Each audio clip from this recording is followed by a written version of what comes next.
Salut à tous, c'est Curisto. Aujourd'hui on se retrouve pour la review du chapitre 174 de The Promised Neverland. Je vous rappelle à tous que vous pouvez toujours liker la vidéo, vous abonner à la chaîne et activer la cloche des notifications. Et également laisser un petit commentaire, ça me fait toujours plaisir. Nous reprenons le chapitre au moment où Peter Rattree se poignarda. Peter Rattree a choisi de mourir car, pour lui, en tant que Rattree, sa place n'est pas facile à changer. Et finalement, il se trancha la gorge. Petit à petit, il perd connaissance, et les enfants tentèrent de le sauver. Peter se demanda pourquoi les enfants tentent de le sauver. Pourquoi Emma le regarde comme ça, avec un regard plein de colère et de hargne. Peter se demanda même s'il était né à Grassfield, est-ce qu'il aurait pu devenir ami avec Emma. On a une image où Emma enfant attrape Peter Rattree par la main. Et finalement, dans son imagination, Peter Rattree répondit que non. Il n'aurait pas pu être ami, jamais, que ce monde est trop beau pour lui. Subitement, on a l'apparition du monstre de la promesse, qui dit qu'il a pu profiter assez longtemps de tout ça, et bien plus longtemps que prévu.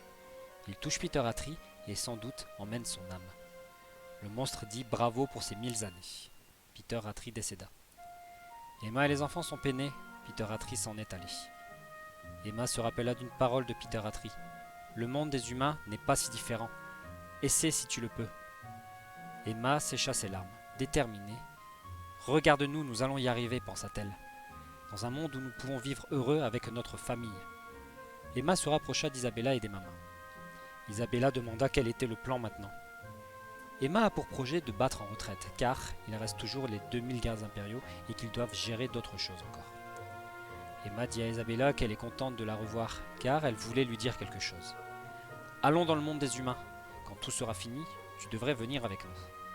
Puis on a une image d'Emma qui demande au monstre de la promesse qu'elle souhaite que tous les enfants aillent dans le monde des humains, ce qui implique ceux qui ont aussi grandi. Emma indique donc qu'elle a fait cette promesse avec le monstre. Une fois que tout sera mis en place, tous les enfants, sisters, adultes et enfants des fermes pourront aller dans le monde des humains s'ils le veulent. Telle est la promesse. Les mamas se demandent si les enfants vont leur pardonner après tout ce qui s'est passé. Isabella leur dit qu'ils vont rester car... Et d'un coup, Ray l'interrompt.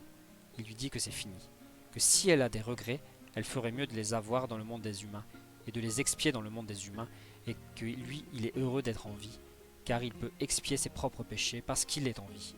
Personne n'aura de rancune les uns envers les autres. Alors Ray leur dit de les rejoindre tous ensemble. Les enfants crient eux aussi « Oui, rejoignez-nous !» et ils sautèrent tous dans les bras d'Isabella. Isabella ne comprend pas pourquoi les enfants reviennent vers elle, car après ce qu'elle leur a fait, elle les a quand même trahis d'une manière horrible. Comment peuvent-ils lui pardonner tout ça? Elle est désolée de tout. Elle serre les enfants dans ses bras en pleurant et s'excuse de tout aux enfants. Emma continue donc son chemin laissant Isabella à Grassfield pour le moment. Isabella précise qu'il n'y a pas de problème car les monstres ne sont pas au courant de la trahison des mamas. Isabella va s'occuper de Grassfield le temps qu'Emma règle ses affaires avec les monstres. Puis Emma s'en va et dit qu'elle revient bientôt tout en pensant qu'ils sont près du but. Isabella lui dit de faire attention. Puis on a une transition sur Norman qui appelle Cislo. Norman dit qu'ils vont évacuer et demande si tout se passe bien de leur côté. Cislo dit que tout allait bien jusqu'à maintenant, mais qu'il ne comprenait pas pourquoi des soldats impériaux se dirigeaient vers le pont extérieur. Les enfants de Grassfield ne sont pas bien. Ils disent qu'il faut se préparer à une nouvelle attaque et sont un peu paniqués. Et une maman leur dit d'attendre car un message est parvenu de la capitale impériale à tous les citoyens. Elle leur montre un écran. Emma a l'air surpris. Sur cet écran, on peut voir une sorte de message vidéo ou audio. Le chapitre se termine donc là-dessus. Donc dans ce chapitre, on a quelques nouvelles informations, surtout concernant une essentielle, c'est l'information de la promesse. Donc apparemment, on a la nouvelle information sur cette promesse qui serait que tous les humains, donc tout ce qui a été enfant dans le monde des fermes et compagnie, pourrait rejoindre le monde des humains. Donc les enfants, les mamas, toutes les sisters, tout ce qui est adulte à l'heure actuelle qui était enfant quand ils sont rentrés dans ce monde, peuvent rejoindre le monde des humains. Donc ça c'est la première information. On a également la mort de Peter Rattree qui se fait, d'après ce que je comprends, aspirer son âme par le monstre de la promesse. C'est d'après ce que je comprends avec les images. De toute façon je vous mettrai les petites images dans la vidéo. Et on a également la rédemption complète d'Isabella qui a été pardonnée par les enfants et qui est accueillie à bras ouverts par tout le monde parce qu'ils savent que c'est pas de sa faute si tout ça s'est déroulé comme ça. C'est vraiment pas de sa faute, elle a été forcée, elle a fait ce qu'elle devait faire. Mais maintenant, tout rentre dans l'ordre, Ray pardonne à sa mère et ils sont prêts à tous y aller les uns avec les autres.